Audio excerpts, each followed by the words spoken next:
Hi, I'm Karyn Kusama, and you're watching Trailers from Hell. I'm introducing David Lynch's second film from 1980, The Elephant Man.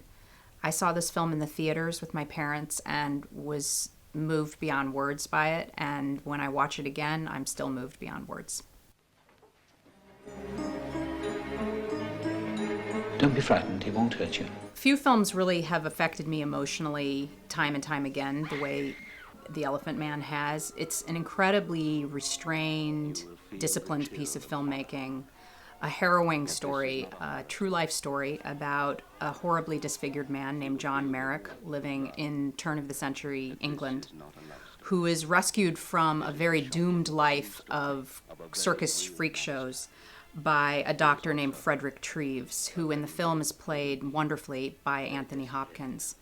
The film is beautifully, beautifully conceived, beautifully photographed by the great Freddie Francis, who shot one of my favorite films of all time, The Innocents, and who has an amazing sensibility with light and an incredible sense of how to use black and white. It's also beautifully sound designed by Alan Splett, who is Lynch's longtime collaborator. And while this film is more conventional than a lot of Lynch's other films, it manages to be in his wheelhouse entirely, I think largely because of how he handles the sound design and how he takes the film into a dreamscape that is very uncomfortable and disturbing and unexpected.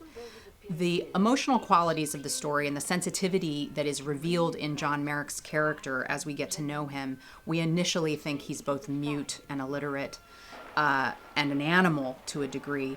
We realize that he's quite sensitive, quite intelligent, very feeling. And that process of watching him become a human being in front of us is the poetry of the film. And it's something to experience because the film takes its time in revealing Merrick and revealing his disfigurement, and it takes its time in revealing his humanity. And by investing the audience in that long process, you feel so much more emotionally gratified when he does find affection, when he does find companionship and love among this hospital and among this group of doctors who are looking to save him, at least through his last days. Anne Bancroft gives a beautiful performance. John Gielgud gives a beautiful performance.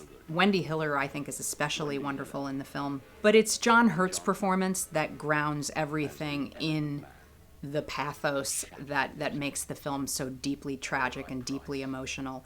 It's one of the few films that, to me, sort of shakes up my idea about how we treat each other as human beings and pushes us to question how we treat other human beings.